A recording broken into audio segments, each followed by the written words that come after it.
with 40,000 submissions through WashingtonJourney.com and began from there to winnow down to a smaller amount.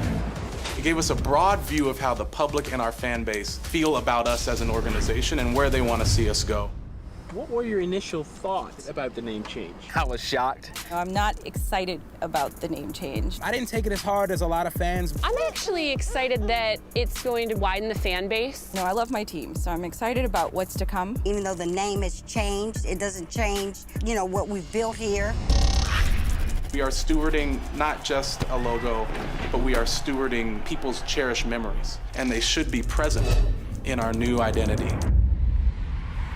I do get why we're changing the name. I like that we didn't just rush into some generic name. This is going to be the name going forward, hopefully forever. This is President Jason Wright, and you're listening to Rambling About Washington.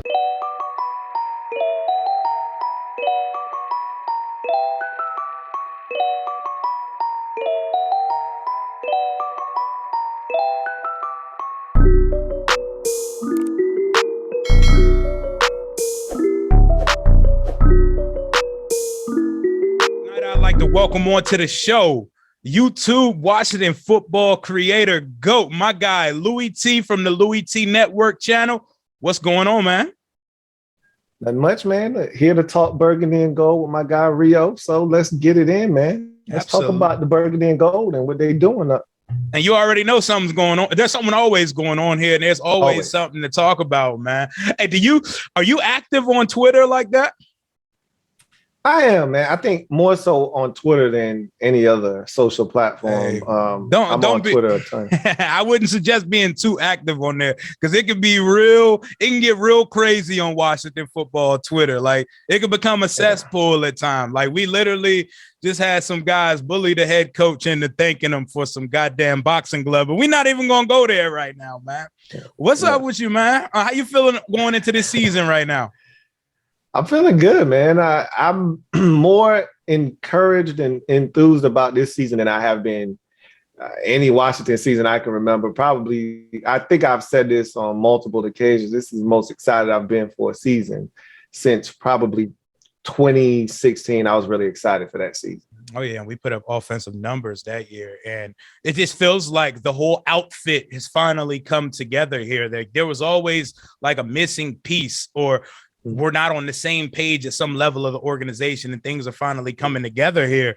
So let me hear your Washington football fan story. How did it start? What got you into the game? Was it a certain player, family? And what's kept you loyal and here after all these years of not glory? Because, we didn't get to see the glory days. So what's kept you here and loyal to this team for so long?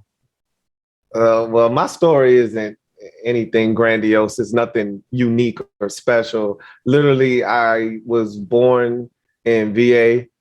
Obviously, where I was born at, we did not have a team. So Washington was on the TV all the time. Mm-hmm. So that's how I became a Washington fan. Honestly, every single sport, the team that I like, except for one, it basically came from me seeing them more than any other team. And that's how I became a fan of that team. So Washington is no different in that regard.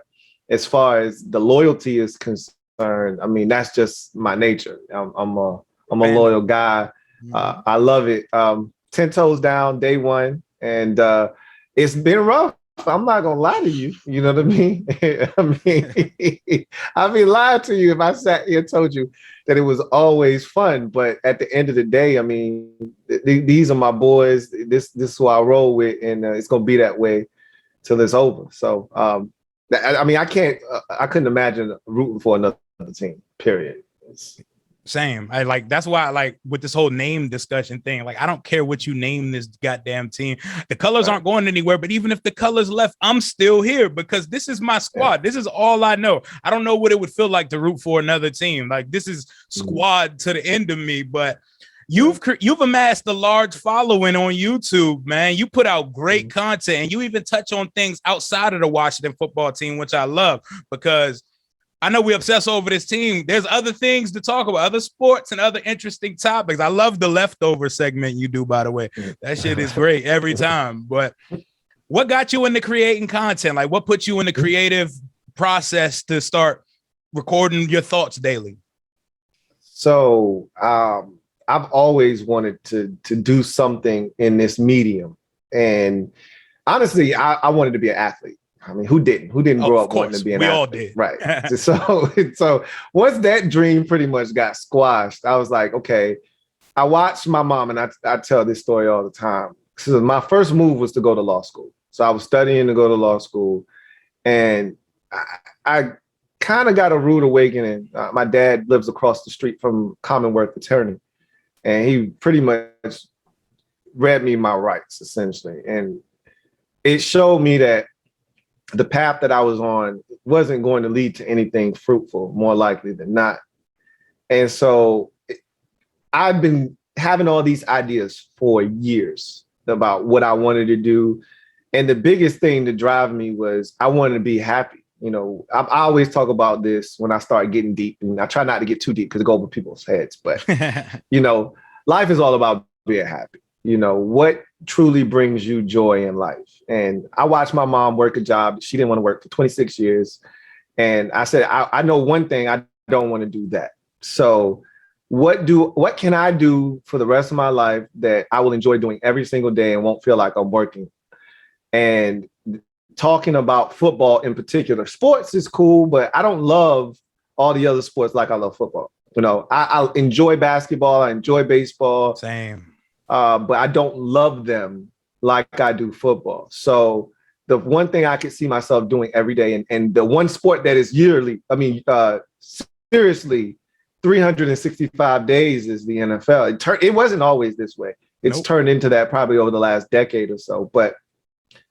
And that, that's funny because it coincides with when I started. I've been doing this for 9 years now, almost going on 10. And when I first got in the game, I went to this conference at Hampton University. It was a ODU Hampton kind of conference, and it was really supposed to be for HBCUs. So it was at Hampton, and ESPN had a bunch of anchors going around on a tour to HBCUs, kind of trying to, talk to all of the minorities about breaking into the industry and what you had to do, things of that nature. And I had all these ideas about shows and things, and I kept making excuses as to why I couldn't start. No, I don't have a camera. My microphone is garbage, this, that, and the third. And I went to that conference, and I'm seeing dudes is like 18, 19, and they way ahead of the game. And I'm like, yo, bro, what are you doing? You like 27, you like 26, 27, whatever I was at the time, 23, 24. I'm like, you wasting time. There's kids over here going to Junior Olympics over in, London and stuff. And you over here complaining about a mic and a camera. Like, what you waiting on? So after I left that event, I literally went home that night, and the next day I started. And it's been, pretty much been this crazy journey ever since. That's crazy. And that's mad relatable to me too, because I've been meaning to start a channel and a podcast for years. Like my wife's sister, my sister-in-law, she's been nudging me. Well, you have all these sports thoughts. You have you're so active on social media. What the hell are you waiting for? It was always something different. Oh, I don't have the time. I don't have a mic. I don't have a computer. I don't have what I want. I only want to start it if it's perfect. But no, one day I was just like, I'm tired of doing the shit that I'm doing. I'm going to be 30 in October. And I started a family at a very young age. So my 20s have been working job after job that I do not like, but it's what you got to do to get the family taken care of. But in my 30s, I want to go for it. Like you, I wanted to be an athlete, but running my mouth was always my best asset. So at the same time, I wanted to be in some type of medium where I could just talk about the shit that I love every day. So that's why I'm getting into all of this.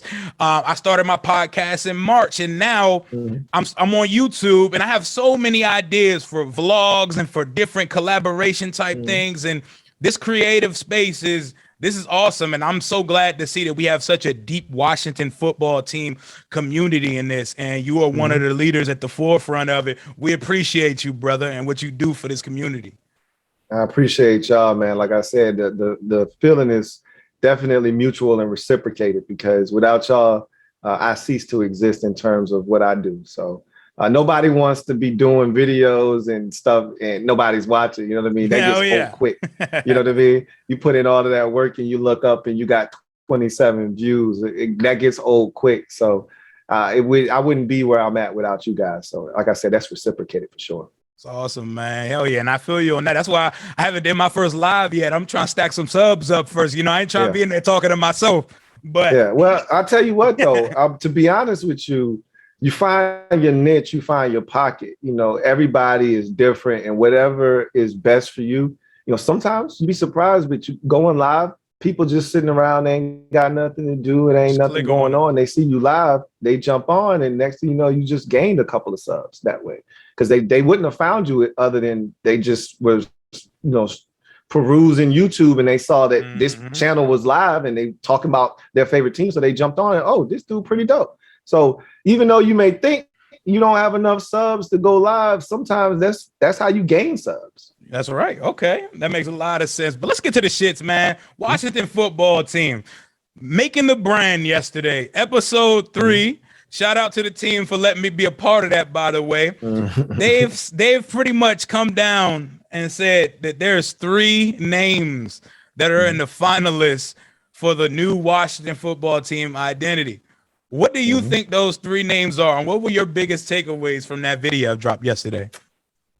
I don't know what any of the names are. I'm not going to even try to speculate. I do think Red Wolves is one of the names, though, surprisingly. So somebody sent me something on Twitter. I want to say it was about a good month ago. Maybe it was IG. Somebody DM'd me.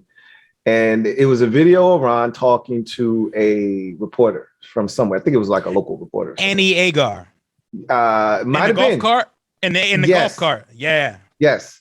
Because she's the one that does all the NFL impressions and things of that nature, right? Yeah. Yeah, she's funny. So he's talking to her and she asked him about, which name he likes the most. And he says, kind of just, throwaway line. Yeah, I kind of like Red Wolves, I think that's been gaining a lot of steam. And we try to make it seem like Ron's not, in tune to what's going on. He's a part of this process. You know what I mean? Yeah, it's crazy to think that a coach who may not be here, 10, 15 years from now. We don't know what Ron's future is. But, if we go off of Daniel Snyder's track record, he's not going to be here, 10 years from now. So it's a part of this process. But I think Ron knows a little something. And him saying that, I don't know. I don't think he would have said it. So I keep going back and forth. I don't think he would have said it if that was going to be the name, right? Like, you don't throw that out there if you think that's going to be the name. But at the same time, he was asked a question. He gave an honest answer. So I don't know. I think it's in the mix. But he said something today at his presser that struck me as odd, just a little odd. So he said the name is going to represent, and again, this could be very vague. It's very vague, but at the same time, if you read it in between the lines, he said it's a name that's going to represent Maryland, Virginia, and DC well. And I'm thinking to myself, what kind of a name could do that? Like, it could have ties to all 3 states, or DC and the other 2 states in the DMV area, essentially. So I contend, and I've said this all along, I think it's going to have something to do with like monuments or something whack like that. Yeah, something patriotic. Yeah, something patriotic, Commanders. something like that. I don't know what it's going to be. I told you I checked out of the name game a long time ago because much like yourself, I don't really give a shit what the name of the team is, to be honest with you. It's like I said, as long as they don't name us the tampons or something stupid like that, and they're not gonna do that, right? So I'm not worried. They're gonna name us something, whatever they name us. Guess what? Everyone's gonna have something to say about it. We're gonna get joked about it, and we're gonna be the butt of jokes. It doesn't matter what they name us. If we're Red Wolves, which is what a lot of people want, oh, y'all sound like an 8th grade JV team, or y'all sound like a Pop Warner team. Y'all, that's a kiddie name. It's gonna be a pushback either way. It doesn't matter what you name the team. So at this point, just name the damn team and let's move on. Oh yeah, and I honestly think they know the name already. They just trying to get. Oh yeah, yeah. I mean, it's cool. I've said that a long time ago. Yeah, it's cool to be a part of this process. It's fun, but they definitely know the name. That was definitely a scripted ass thing at the end where they bleeped the names out too. They probably not even saying real words there.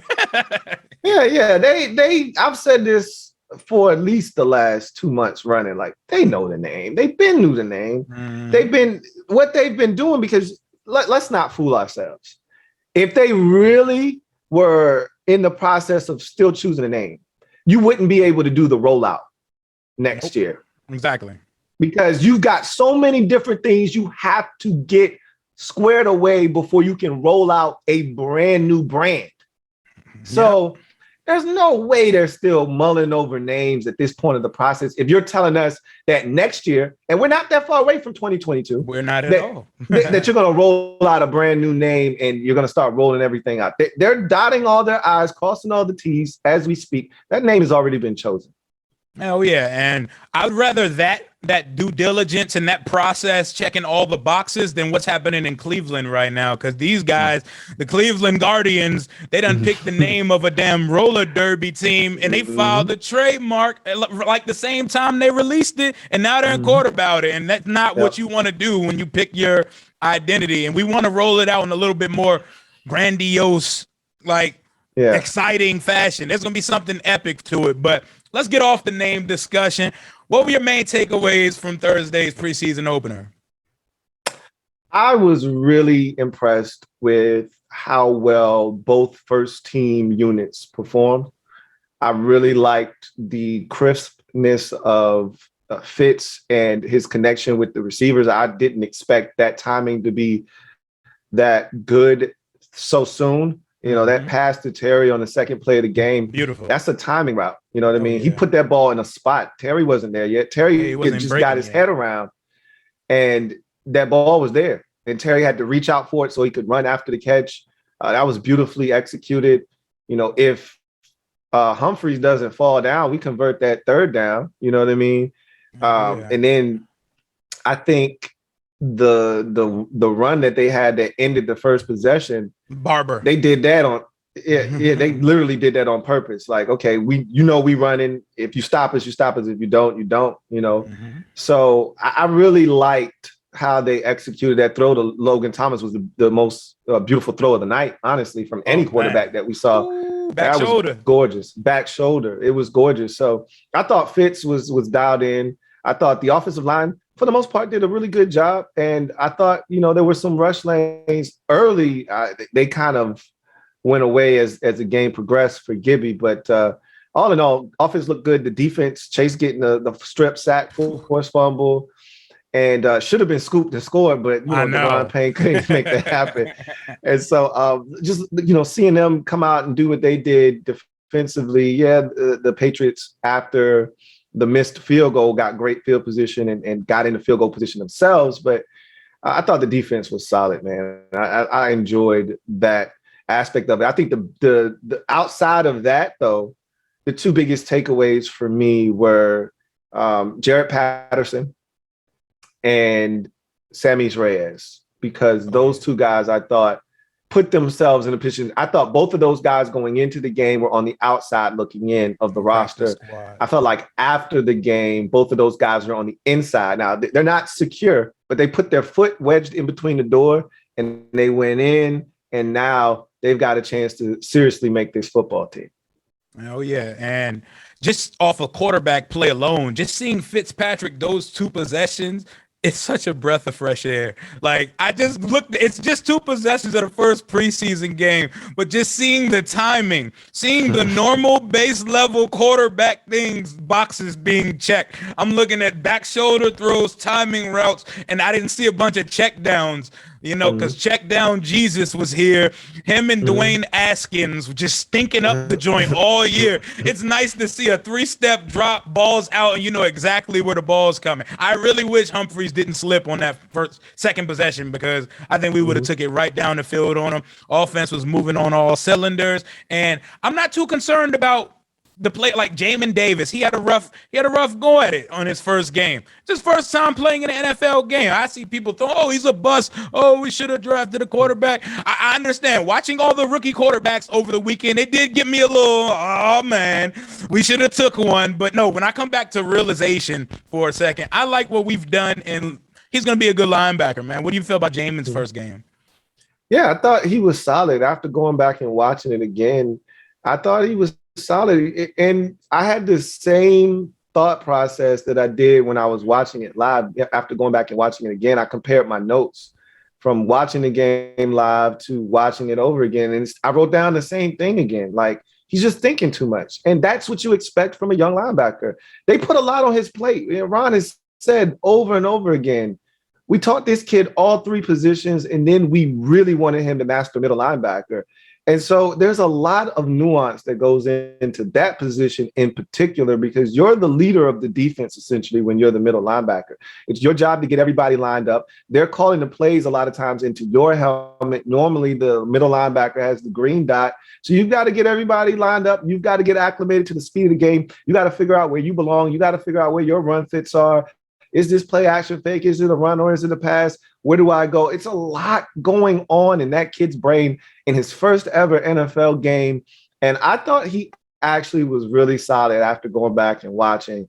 The game's going to slow down for him eventually, but it's moving at a very rapid rate of speed right now. And that's okay. That's normal. But, a lot of people, they don't have patience. They want everything now. We live in a society in a day and age now where instant gratification is everything. That's what people and social media kind of help foster that, because we get our news every second. If something happens, it's around the country within seconds. So people want instant gratification. They're not patient anymore. So I'm not surprised. I had to catch myself because I found myself getting upset listening to some people. And I said, what am I doing? I know better than that. For sure. It's definitely overreaction season. And the instant gratification thing. Sometimes I just feel like we have too much access at the palm of our hand. Like there was once upon a time where you had to go find these things. You had to go find this information. You had to go build relationships. Now everything you could do, you got it in your pocket at one time. And I feel like it's kind of clouded the world and how we communicate and stuff. But one thing that you communicate very well that a lot of fans need to understand is what Ron's plan is here, man. You're the Ron's plan series. You be speaking the gospel. I be sitting here like, yes, this is what's happening here. Because every time a player is release cut or we don't make a certain move, it's the same crowd bitching about the same things. We cut Calvin Harmon, and you would think we cut the second coming of Jerry Rice because people are the Kelvin Harmon cult. I don't know why it exists, but apparently wide receiver 6 is going to make or break this team this year. What did you think of the Kelvin Harmon and Greg Stroman cuts? So obviously I took psychology in college. I was a minor in psychology. So I took a lot of psychology courses. So these are the kinds of things that I look at because it's human nature. All it is when you don't have a lot, you clutch and hold on to the little that you do have. We didn't have a lot of talent in Washington. So anybody that had any promise, the fan base sort of gravitated towards those players. Kelvin Harmon was one of the few guys in 2019 when we were awful that actually showed promise. So he was one of the guys everybody latched onto and said, hey, he's going to be a part of the future. You just wait and see. Terry McLaurin and Kelvin Harmon and Dwayne Haskins and all of these guys, you're going to see they're going to usher in the new wave. Yep, Steven Sims Jr. All of these guys are going to help usher in the new wave of Washington football team football. And what happened was he got injured. And I told everybody once he got hurt, Ron made it abundantly clear when he got here. I don't know any of these dudes. I'm not giving out any extensions to anybody because I don't know how none of y'all move. So what we're going to do is we're going to see this year what all of y'all are about. All of the people that I feel like can get in the car and ride, they're going to get in the car and we're going to ride. The rest of y'all, we're going to leave y'all on the side. All right, y'all going to have to catch the bus. What happened was he got rid of all of the guys, the Quinn Dunbars and Trent Williams, all the guys that didn't want to be here. Okay. They had to go. Ask Dunbar how he feels about that. Exactly. I said, man, a wise man once said that it was a foobar. Well, we had a foobar. I said, Dunbar's making a foobar out of his damn career right now. For sure. But Ron came in and he wasn't hasty in giving out extensions or anything. He wanted to see what everybody was about. And once he did that, that's when he started to make moves. And unfortunately, Kelvin Harmon missed out on that window of opportunity because he got hurt. So he wasn't able to play. And that forced them to feel like, okay, we need to find another big target. So they had already drafted AGG before he got injured. It's not like they drafted AGG because he got injured. They'd already drafted him. So it was already going to be competition, but Harmon was supposed to be ahead of the game because he was already here. So, by him missing that year, Ron didn't really get to know him. And Harmon already, and this is the thing that everybody forgets, is Harmon was a 6th-round pick. A 6th-round pick. Say it again. Harmon was a 6th-round pick. It's not like teams were salivating over this dude and dying to get their hands on him. We got him because he wasn't very fast. He did not separate in college. And so there were a lot of things to like, but there were also a lot of things not to like about Kelvin Harmon. Facts. And at the end of the day, you miss all this time. We got all these receivers now. We got a log jam receiver, and all of these guys bring something to the table, and really you don't bring enough. So you got to go. And the fans that were up in arms are the same people that were up in arms about Morgan Moses.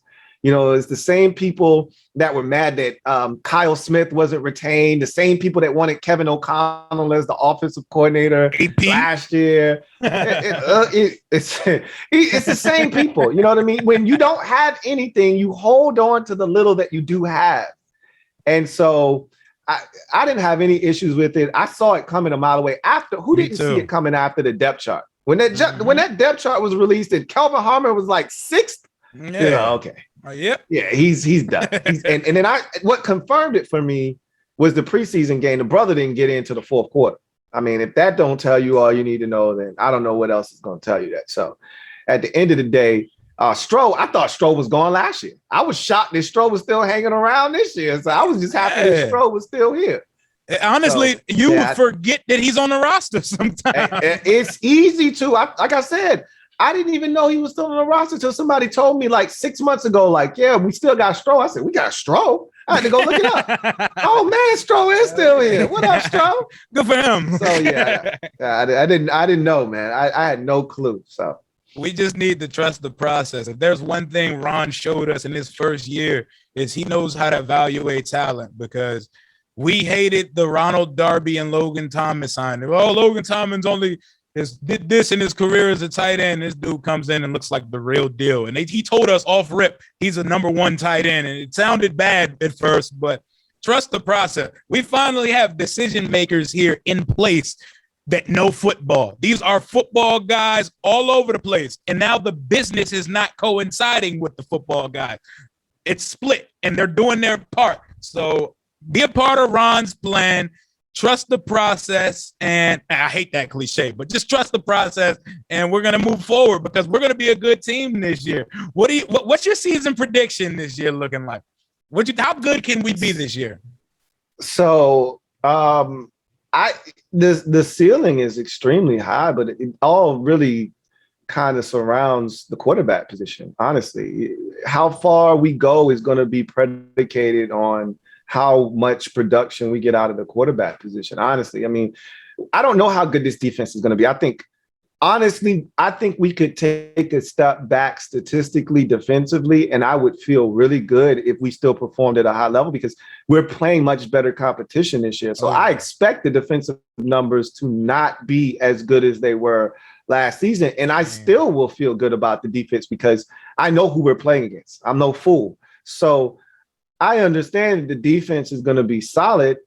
I also feel like we've got more weaponry offensively. We've got enough to score way more than we scored last year, which isn't saying much. We didn't score anything last year. So I just look at it simply as if Ryan Fitzpatrick or a combination of Fitzpatrick and Heineke, or God forbid we got to go all the way to Kyle Allen, even though I know he's capable, but I don't want to play 3 quarterbacks this year. But if we could find a way to get some steady production out of the quarterback position, we'll have a shot this year to win double-digit games.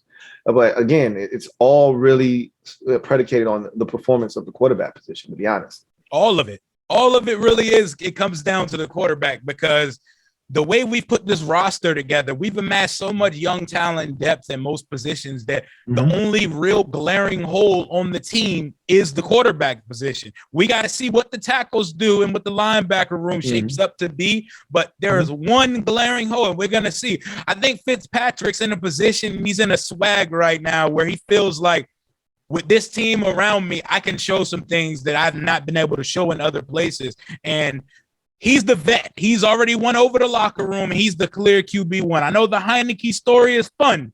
It's really fun. In that playoff game, we're always going to have that. That shit was entertaining and the best quarterback play we saw here in a long time.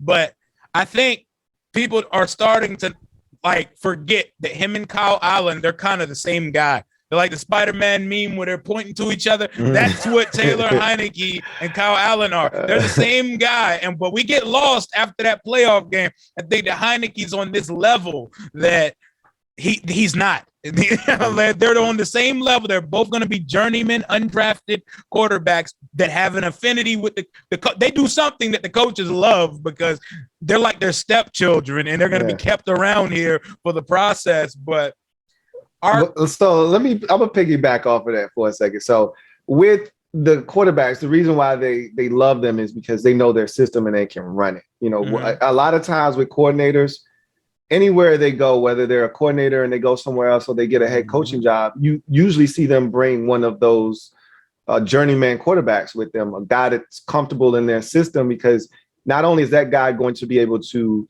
teach other guys the system, but if something should go awry, that guy can step in and he knows that I can still run my stuff. My offense can still run, even though it may not be at the level of an elite quarterback. This guy's going to be able to get the job done. But it's funny that you bring up the Heineke and Allen thing, because on the surface, they do look quite similar to one another. Allen has a little bit more accolades because he was at one point the #1 high school, rated quarterback in the nation. And he's a much bigger guy. Heineke's much smaller. Allen looks like an NFL quarterback, whereas Heineke, looks like someone that should be teaching somebody how to play quarterback. But at the same time, I think why people get excited about Heineke is because we haven't seen it. You know what I'm saying? Small sample size, and what you have seen, he's been really good. Whereas Kyle Allen, we've seen enough of that to feel like we know how that movie ends. But with Heineke, there's still this what if, what if he gets a chance to play? What if he gets a real opportunity to start? What could he actually do? And people are going to hold on to that until he proves them wrong. You've heard the cliche before. The fans' favorite player is always the backup quarterback. Oh, always, especially here. Yeah. Especially here. So until that guy gets on the field and wets the bed, and then shit changes real quick. Oh yeah, it's like we just haven't seen enough of the movie yet. We're still in Act 1 on Taylor Heineke, and we're like midway through Act 2 with Kyle Allen. So we forget that they could be like the exact same guy, but we have that playoff game to live on though. But speaking of quarterbacks, let's leave the team for a second. The rookie quarterbacks made their preseason debuts this week. How do you think they fared, and who do you think performed the best out of them? So I thought all of them did, certain things well. One thing that was a common theme across the entire grid of those quarterbacks, with the exception of Mac Jones, is that they took a bunch of sacks. My goodness. I mean, Trey Lance was sacked 4 times. I think Trevor Lawrence was sacked 3 times, if not definitely twice. I know that Justin Fields, I think his mobility helped him out, but he was sacked as well. And Zach Wilson, I think, took a sack too. I think he might have even taken 2 sacks, one on the 4th down. Yeah, one on the 4th down. So at the end of the day, I thought that all of them were good in their own right. Justin Fields was very impressive after a slow start, even though, like I said, I talked about this on my podcast. You would have thought that this kid was out there just flawless, but he was really good, man. Showed off the legs, showed the ability to throw the football accurately. Had a nice boot throw back to the tight end wide open for a touchdown. He did a lot of good things. Yeah, I mean, and I think he led a 2-minute drive that resulted in a field goal right before the half. I thought he was he was really good. Trey Lance had that 180-yard bomb, but it wasn't much after that. Yeah, nah, not at all. I mean, he really simmered down after that, and you know that's what you get from these young quarterbacks. They make splash plays, wild plays, and then they show you that they're a rookie. But at the end of the day, I think of all of those guys, I was most impressed with. Now, obviously, it's just one game, but I think I was most impressed with Mac Jones and my guy Justin Fields. I think those were the two that stood out in the first game. Now, again, I still think ultimately when it's all said and done, Zach Wilson, number one, Trevor Lawrence, number two, and then Trey Lance. And it could easily be Trey Lance, too. I really like his skill set, and I think that's the perfect fit. You asked me who was the best fit for where they were taken. I tell you without any hesitation, Trey Lance going to San Francisco. Yep, in that offense with Kyle Shanahan. Yeah, that's definitely the best fit. Kyle's an offensive genius. I've seen him like the year before we drafted RG3 when we had the Beck Grossman experiment. The one thing I will say is Kyle had Jabbar Gaffney and them running wide the hell open the whole season. We just didn't have a quarterback to get the ball to him. That's one thing he could do. That boy can call some goddamn offense, man. I mean, hell, we had Ryan Terrain out here running like his mind was going bad, man. Stop playing, man. Stop playing. Alfred Morris come in with no moves and no speed running for 1,500 off rip, man. It's offensive genius, but look, I promise, like I got all the receipts for people on Mac Jones. I'm trying to tell people he's going to have a long, prosperous career. He wants it.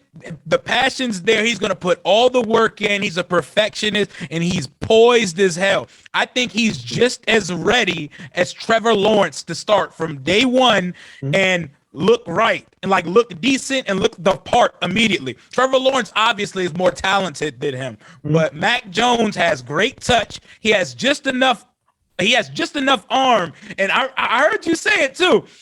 His posture and the way that he stands in that pocket and his movements, if you blink a little bit, you know what I'm saying, you think you see number 12 back there. It looks like Brady. Yes, he had that stupid body. People can't get over the fact that he has a dad bod. That's why people don't like Mac Jones. He's going to be a baller, man. I'm telling people he's going to be a baller. That's going to be his job, sir. I felt like he was the most NFL ready of all the quarterbacks. So, you know, that is not surprising. I don't think he'll get the week one nod. I think they'll roll with Cam initially, but you know, if Cam falters or he struggles, Mac Jones will be ready to go in there, and I think he'll take over from there. But I've always said that he was the most NFL ready. Doesn't mean he's the most talented, obviously, but he was the most NFL ready of those quarterbacks.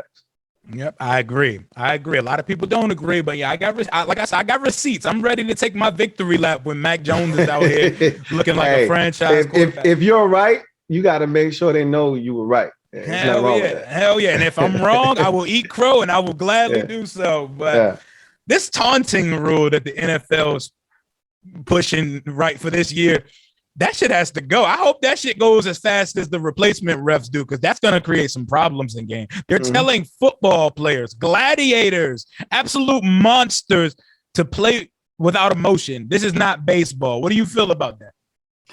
So we've seen this before from the NFL. This is not new. Okay. Sure, so every time they want something done or they want to curtail something that they feel like is starting to get a little bit out of control, they put in some cockamamie rule like this, and they make an example out of people in the preseason. They go over the top with it. Like I made an example on my show about, you know, remember when they wanted to stop people from using their helmet as a weapon? So what do?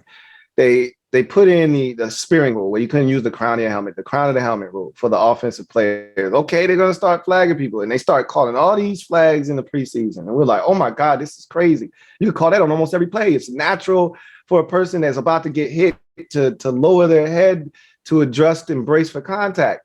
How many times have you seen that called in the regular season? Nope. I don't even know if I've ever seen that thing called in the regular season. And it's been a rule for like 3-4 years. So we've been here before. They're going to, I think next week, I didn't even think they really called it. It was just that one call in the Colts game on a Sunday where there were no more games. That was the only game on. So it got a lot of run. But I watched a bunch of games over the weekend where I thought they could have called it and they didn't. So I think they're going to use discretion, but I think the NFL is going to get in these officials' ears, this week and say, look, man, we want y'all to throw these flags. Y'all see something that looks remotely close to taunting, throw it, because we want to really get in their minds that, hey, if you do this, this is going to be the consequence. So I think you're going to see a lot of it. But I thought about the Steven Sims Jr. catch from our game right before the half. He catches the football, he gets up, drops the ball right in front of the defender's face, and just let them know first down. And I was waiting for the flag. I was nervous. It didn't come. And I was like, okay. Really, it's subjective. And again, those are always the dicey ones. I'm a black and white dude. So anytime it's gray area, things could get really, really sketchy. And it's one of those subjective calls, but I don't really think you're going to see this be a big deal. I really don't. I hope not. I really do hope not. But yeah, I'm pretty sure you're going to do a preview of the next preseason game.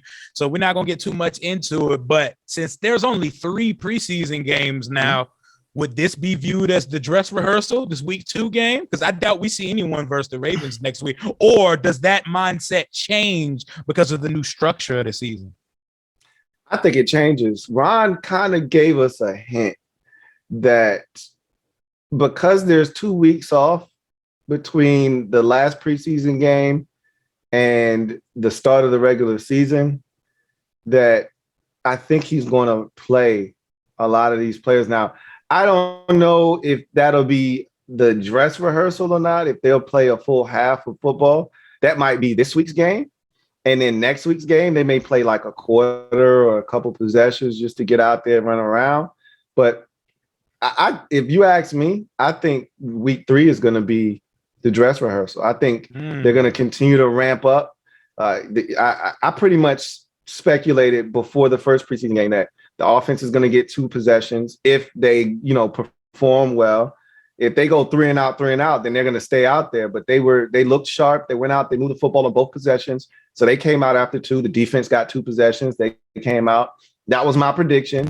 My prediction for the second game is going to be that they get about a quarter and a half, maybe a quarter. Again, it all depends on how well they perform. If they go out there and they move it right up and down the field and they score and the defense is getting off the field 3 and out, 3 and out, 3 and out, it may just be a quarter. But if they struggle a bit, if the defense is having issues, they may stay out there a little bit longer, maybe a quarter and a half. And then I think week 3's game versus the Ravens is that game they play a half of football. So I'm sticking to that until otherwise notified. I think that's the way that Ron's going to handle it. And him talking in the presser the other day and pretty much saying, the fact that there's 2 weeks between the last preseason game and the start of the regular season. And Washington has it a little bit more because it's 15 games. It's 15 because they play on a Saturday. So it's 15 days between that game and the start of the regular season for them. Ron already said if a guy gets nicked, he's got time to heal. So he's already kind of telling you in his mind, yeah, I want to play these dudes. And if somebody get an ankle or something, or hammy or whatever, they got time to heal and be ready for week 1. So I think he's going to play him. Okay, that would be nice to see. I definitely want it to feel a little bit more like a regular season game. Is there a specific player that you're looking out for that you want to see something from? I want to see Diami and St. Juice get some more reps with the ones because St. Juice is making noise right now. I had Smoot on my pod last week, and Smoot told me straight up, he was like, the odds are probably in your favor. Throw a little bit of money on St. Juice for Defensive Rookie of the Year because I'm telling you, that boy is serious. I want to see them run with the ones, see them run with some one receivers, maybe run around with Jamar Chase a little bit. That'd be nice to see. Well, you're going to see it this week because he's been running with the ones in practice a lot, and they kicked Kendall Fuller into the slot. So I think you're going to see some of that. I'm not saying right out of the gate, if the Bengals come out in 12 personnel, and then Kendall Fuller more likely than not is going to be on the outside. But the minute they come out in 11 personnel and put that extra receiver on the field, I think you're going to see Kendall slide inside, and you're going to see Juice be opposite of William Jackson III on the outside. So, if the Bengals come out in 11 personnel right off the rip, then you could see, juice in first play of the game defensively for Washington. As for Diami, I think the natural progression for him, because he plays the exact same position as Terry. And so the real question for him is how fast can he get up to speed on other positions?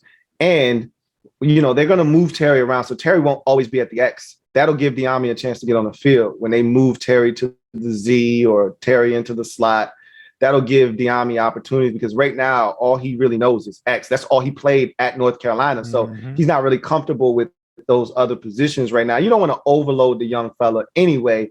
So I think, right now, for him to get on the field, Terry has to be moving around the formation, which they did last year with Terry. So we know he's fully capable of doing that. So we'll see Diami get out there a little bit more. We'll see a little bit more, I think, in terms of of game plan. And everything was vanilla last week. And they're not going to want to show anything this week either. But I think you'll see a little bit more this week as far as what the game planning and the play calling is concerned looks like. Now, as far as who I want to see, I want to see more of Jared Patterson. I do want to see some more. So right now, if I had to guess, Eric Flowers is going to get the start at left guard in this second preseason game. So I want to see what he looks like, because I wasn't really blown away by either one of those dudes, to be honest with you, at left guard. And if you telling me that it's an even playing field, I'm gonna just roll with West, because I know that dude. I knew Eric Flowers in Bill Callahan's offensive scheme on the offensive line.